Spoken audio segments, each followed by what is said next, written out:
ഈ വീഡിയോ ചിലപ്പോൾ എല്ലാവർക്കും കണക്റ്റ് ആവണമെന്നില്ല. നമ്മുടെ ഒരു ഇന്നർ വോയിസ് ഉണ്ടല്ലോ, അത് കേട്ട് അതിൻ്റെ പുറകെ പോകുന്ന ആൾക്കാർക്കായിരിക്കും ചിലപ്പോൾ ഇത് കൂടുതലായിട്ട് കണക്റ്റ് ആവുക. എനിക്ക് 28 വയസ്സേ ഉള്ളൂ.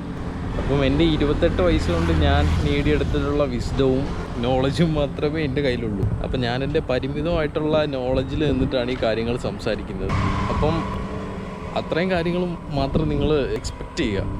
അപ്പോൾ ഇന്നത്തെ topic, why chasing passion is hard but worth it. നമ്മളെല്ലാവർക്കും നമ്മൾ ഭയങ്കര ഡീപ്ലി കെയർ ചെയ്യുന്ന, അല്ലെങ്കിൽ ഡീപ്പായിട്ട് നമ്മൾ ഇഷ്ടപ്പെടുന്ന എന്തെങ്കിലുമൊക്കെ കാര്യങ്ങൾ എല്ലാവർക്കും ഉണ്ടാവും. പലർക്കും പലതായിരിക്കും, ചിലർക്ക് ആർട്സ് ആയിരിക്കും. അപ്പോൾ എല്ലാവർക്കും ഇങ്ങനെ ഒരു അവരിഷ്ടപ്പെടുന്ന കുറച്ച് കാര്യങ്ങളുണ്ട്. പക്ഷേ soon as we started following it, life നമുക്ക് ഒട്ടും ഈസി അല്ലാത്ത ഒരു ഫീൽ ചെയ്യും. നമ്മളെ പലപ്പോഴും അത് ബ്രേക്ക് ചെയ്യും. ഫസ്റ്റ് എപ്പോഴും മണി തന്നെയാണ്. സൂൺ ആസ് നമ്മൾ പാഷനെ ഫോളോ ചെയ്യുമ്പോൾ നമുക്കും ബിൽസ് പേ ചെയ്യണമല്ലോ, നമുക്ക് ചിലവുകളുണ്ട്, എല്ലാത്തിനും പൈസ വേണം. മണി നമുക്കൊരു മെയിൻ പ്രോബ്ലം ആയിട്ട് തീരും. നമ്മളൊരു പാഷനെ ഫോളോ ചെയ്ത് ഇറങ്ങിത്തിരിക്കുമ്പോൾ നമുക്കൊരിക്കലും മറ്റൊരാളുടെ അണ്ടറിൽ സമാധാനമായിട്ട് പണിയെടുക്കാൻ പറ്റില്ല, നമുക്കൊരിടത്ത് സ്റ്റിക്ക് ചെയ്യാൻ പറ്റില്ല. ടു ബി ഫ്രാങ്ക്, മണി ഒരു ഇമ്പോർട്ടൻറ്റ് ഫാക്റ്റാണ്. പിന്നെ വരുന്നത് the people around us not believing in us. കുറച്ചൊക്കെ നമ്മളത് ഓവർ ദ ടൈം നമ്മൾ പഠിക്കും, നമ്മൾ സ്വന്തമായിട്ട് ബിലീവ് ചെയ്തേ പറ്റൂ. പക്ഷെ അതിൻ്റെ ഒരു കുഴപ്പം വരുന്നതെന്ന് പറഞ്ഞാൽ, നമ്മുടെ കൂടെയുള്ള ആൾക്കാർ നമ്മളെ ബിലീവ് ചെയ്തില്ലെങ്കിൽ we started doubting our selves.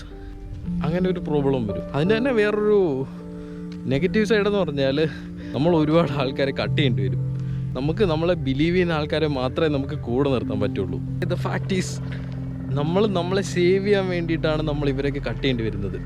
കാരണം നമ്മുടെ ഒരു ഗുഡ് മെൻ്റൽ സ്പേസിലിരുന്നാൽ മാത്രമേ നമുക്ക് ഈ കാര്യങ്ങൾ ഫോളോ ചെയ്യാൻ പറ്റുള്ളൂ. ഈ മെൻ്റൽ ഹെൽത്ത് ഭയങ്കര ഇമ്പോർട്ടൻ്റ് ആണെന്നാണ് ഞാൻ മനസ്സിലാക്കിയത്. അപ്പോൾ അതിൻ്റെ ഒരു നെഗറ്റീവായിട്ട് വരുന്നതാണ്, നമ്മൾ ആൾക്കാരെ കട്ട് ചെയ്യേണ്ടി വരും. അതൊന്ന്. പിന്നെ പീപ്പിൾ നമ്മളെ ബിലീവ് ചെയ്യില്ല, നിന്നെക്കൊണ്ട് പറ്റില്ല എന്ന് നമ്മളോട് ഡയറക്റ്റ് അവർക്ക് ചിലപ്പോൾ പറയാൻ മടിയാണെങ്കിൽ കൂടി അവരുടെ മൈൻഡിൽ അതുണ്ടാവും. പിന്നെ അടുത്തത് ഒരു മേജർ കാര്യമാണ് ഞാൻ പറയാൻ പോകുന്നത്. എന്താണെന്ന് വെച്ച് കഴിഞ്ഞിട്ടുണ്ടല്ലോ, നമ്മുടെ എക്സ്റ്റേണൽ ആയിട്ടുള്ള കാര്യങ്ങളിൽ നിന്ന് ഒരു പ്രഷർ കിട്ടി ലാസ്റ്റ് ഒരു പോയിന്റിൽ നമ്മൾ ചിന്തിക്കാൻ തുടങ്ങും, ഇത് വിട്ടിട്ട് എന്തെങ്കിലും ഒരു സേഫ് സോൺ പിടിക്കാം, അതാണ് നല്ലത്. ഇത് ഒരു വട്ടമല്ല, പലവട്ടം. അത് ഫ്രീക്വൻ്റായിട്ട് വന്നുകൊണ്ടേയിരിക്കും. വരുന്നതിൻ്റെ ഫ്രീക്വൻസി ലെവല് പലരുടെയും ഫാമിലി ബാക്ക്ഗ്രൗണ്ടും ഫിനാൻഷ്യൽ ബാക്ക്ഗ്രൗണ്ടും അവരുടെ സപ്പോർട്ട് സിസ്റ്റവും മെൻ്റൽ ഹെൽത്തും ഇതെല്ലാം ഡിപ്പെൻഡ് ചെയ്തിട്ടിരിക്കും. പിന്നീട് വരുന്നൊരു ഫേസാണ് പാഷൻ ആൻഡ് സർവൈവൽ തമ്മിലുള്ള ഒരു കോൺഫ്ലിക്റ്റ് ഉണ്ടാവും. കൂടുതലായിട്ട് ഇൻവോൾവ് ആവുന്നത് മണി മാറ്റേഴ്സിലാണ്. നമുക്ക് സർവൈവ് ചെയ്യണമെങ്കിലും ക്യാഷ് വേണമല്ലോ. നമുക്ക് പല ബിൽസും പേ ചെയ്യാനുള്ള സമയത്ത് നമ്മുടെ കയ്യിൽ പണം ഉണ്ടാവില്ല.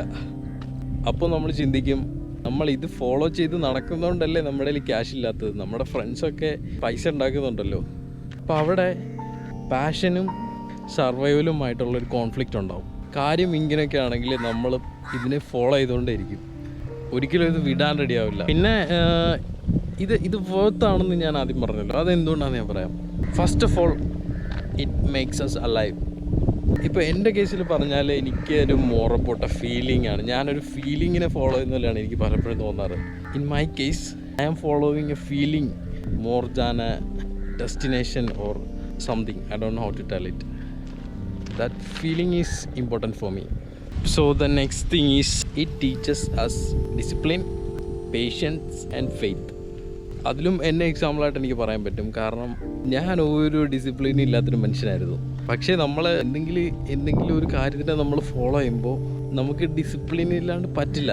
മേ ബി നമ്മൾ ഒറ്റയടിക്ക് നമ്മൾ ഭയങ്കര ഡിസിപ്ലിൻഡ് ആവുമെന്നല്ല ഞാൻ പറയുന്നത്. പക്ഷേ നമുക്ക് സ്റ്റെപ്പ് ബൈ സ്റ്റെപ്പ് ഡിസിപ്ലിൻ കൊണ്ടുവരാതെ പരിപാടി നടക്കത്തില്ല. അത് നമ്മൾ ഹാർഡ് വേയിൽ തന്നെ പലപ്പോഴും മനസ്സിലാക്കും. പിന്നെ പേഷ്യൻസ്, എനിക്ക് തീരെ പേഷ്യൻസ് ഇല്ലാത്ത മനുഷ്യനായിരുന്നു ഞാൻ. ഇത് നമ്മളെ മടുപ്പിച്ച് കളയും. നമ്മളങ്ങനെ ആ തിരുപ്പിൻ്റെ ഒരു സുഖം ആസ്വദിക്കാൻ പഠിക്കും. പിന്നെ ഉള്ളത് ഫെയ്ത്ത്. നമ്മളൊരു ഫെയ്ത്ത് കീപ്പ് ചെയ്യാതെ കാര്യമില്ല, ഇത് നടക്കും എന്നുള്ളൊരു ഫെയ്ത്ത് വേണം. It forces us to grow. കാര്യം നമുക്ക് ഗ്രോ ചെയ്യാതെ വേറെ വഴിയില്ല. ആസ് എ പേഴ്സൺ നമുക്ക് ഗ്രോ ചെയ്തേ പറ്റുള്ളൂ. കാര്യം നെക്സ്റ്റ് ലെവലിൽ പോകണമെങ്കിൽ നമുക്ക് നമ്മൾ നിലവിലുള്ള വ്യക്തിയായിട്ടിരുന്നാൽ നമുക്ക് പറ്റില്ല. അപ്പോൾ നമ്മൾ ആ കൂടെ തന്നെ നമ്മുടെ ശീലങ്ങൾ മാറ്റേണ്ടി വരും, നമ്മുടെ ചുറ്റുമുള്ള ആൾക്കാരെ മാറ്റേണ്ടി വരും, നമ്മുടെ ഒരു ജീവിത ശൈലി തന്നെ നമ്മൾ മാറ്റേണ്ടി വരും. നാളെ തൊട്ട് ഞാൻ ഡിസിപ്ലിൻഡ് ആണ്. നാളെ തൊട്ട് ഞാൻ എൻ്റെ എല്ലാ ബാഡ് ഹാബിറ്റ്സും ക്വിറ്റ് ചെയ്യുകയാണ്. നാളെ തൊട്ട് ഞാൻ പുതിയൊരു മനുഷ്യനാണ്. അങ്ങനെയല്ല, it doesn't work like that. അതും എനിക്ക് മനസ്സിലായ ഒരു ഇമ്പോർട്ടൻറ്റ് കാര്യമാണ്. അങ്ങനെയല്ല ഇത് നടക്കുന്നത്. എല്ലാത്തിനും അതിൻ്റെതായിട്ട് സമയമെടുക്കും. അടുത്തൊരു ഇമ്പോർട്ടൻറ്റ് സംഗതിയാണ് ഇന്നർ എനർജി ആൻഡ് മോട്ടിവേഷൻ. അതായത് നമുക്ക് അത്രയും നമുക്ക് ഇഷ്ടപ്പെട്ട് നമ്മളൊരു കാര്യം ചെയ്യണം. നമ്മൾ ഭയങ്കര ടയേർഡാണെങ്കിലും നമുക്കൊരു പ്ലാവല തിരിച്ചിടാനുള്ള എനർജി ഇല്ലെങ്കിലും നമ്മൾ ചെയ്യുന്ന കാര്യത്തിൽ നമ്മൾ പാഷനറ്റ് ആണെങ്കിൽ നമുക്ക് എവിടുന്ന് ഒരു എനർജി വരും. നമുക്കറിയില്ല, നമ്മളത്രയും കണ്ടിന്യൂസ് നമുക്ക് വർക്ക് ചെയ്യാൻ പറ്റുമെന്ന് ചിലപ്പോൾ നമുക്ക് റിയലൈസ് ചെയ്യാൻ പറ്റില്ല. ചിലപ്പോൾ ഉറങ്ങാതെയൊക്കെ നമ്മൾ ചെയ്ത് കളയും. പിന്നെ ലൈഫിൽ പല പ്രശ്നങ്ങളും വരും. നമുക്ക് എല്ലാവർക്കും പ്രശ്നങ്ങളുണ്ടായിരിക്കും, ഇനിയും വരും, വന്നിട്ടുണ്ടാവും, വന്നുകൊണ്ടിരിക്കുകയും ചെയ്യും. നമുക്കൊരിക്കലും അവോയ്ഡ് ചെയ്യാൻ പറ്റില്ല. ഒരു പാഷനെ പിന്തുടരുന്നൊരു വ്യക്തിയാണ് നിങ്ങളെങ്കിൽ നിങ്ങൾക്കുണ്ടായ പ്രോബ്ലത്തിൽ നിങ്ങൾ ഒരുപാട് നാൾ ഫോക്കസ് ചെയ്തിരിക്കില്ല. അപ്പോൾ ഇത് എവിടെയെങ്കിലുമൊക്കെ കൊണ്ട് എത്തിക്കണമല്ലോ. നമ്മൾ പെട്ടെന്ന് മൂവ് ഓൺ ആവും. അതുപോലെ തന്നെ നമ്മൾ പുതിയ സ്കിൽസ് പഠിക്കേണ്ടി വരും. നമ്മൾ എന്തെങ്കിലുമൊക്കെ എപ്പോഴും പഠിച്ചുകൊണ്ടിരിക്കേണ്ടി വരും, അല്ലെങ്കിൽ നമുക്കൊരിക്കലും അവിടെ എത്താൻ പറ്റില്ല. ഈ ഒരു ജേണി എന്ന് പറഞ്ഞാൽ തന്നെ ലേണിംഗ് ആണ്. പിന്നെ ഒരു സെൻസ് ഓഫ് ഫുൾഫിൽമെൻറ്റ് നമുക്ക് കിട്ടും. At the end of the day we feel like we are living our life, not someone else's script, even though the road is tough. പിന്നെ നിങ്ങൾക്ക് ഉപകാരപ്പെടുമെന്നറിയില്ല. എനിക്ക് റീസെൻ്റായിട്ട് കിട്ടിയിട്ടുള്ള ഒരു I think which is a good advice ഞാൻ പറയാം. ഞാനൊരു കുറച്ചൊരു എൽഡർ ബ്രദറായിട്ട് കാണുന്ന ഒരാൾ എന്നോട് പറഞ്ഞു തന്നതാണ്. പുള്ളി പറഞ്ഞതാണ്, എടാ നീ ലൈഫിൽ നിൻ്റെ ഒരു പേസ് കണ്ടുപിടിക്കണം. നമ്മൾ കാര്യങ്ങൾ പർസ്യൂ ചെയ്യുന്നതിനൊരു പലർക്കും പല പേസാണ്. അപ്പം നീ നിൻ്റേതായിട്ടൊരു പേസ് കണ്ടുപിടിക്കണം.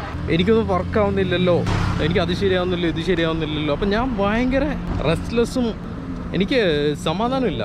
ഞാൻ ഫുൾ ടൈം ഓവർ തിങ്ക് ചെയ്ത് ഫ്യൂച്ചറിനെ പറ്റി ആലോചിച്ച് എനിക്ക് കാര്യങ്ങളൊന്നും വർക്കാവുന്നില്ല എന്നാലോചിച്ച് ഞാൻ ആകെപ്പാടേക്ക് സീനായി നടക്കുമായിരുന്നു. അപ്പം ആ ഒരു ടൈമിലാണ് പുള്ളി എന്നോട് ഇത് പറഞ്ഞത്, which is I think really nice.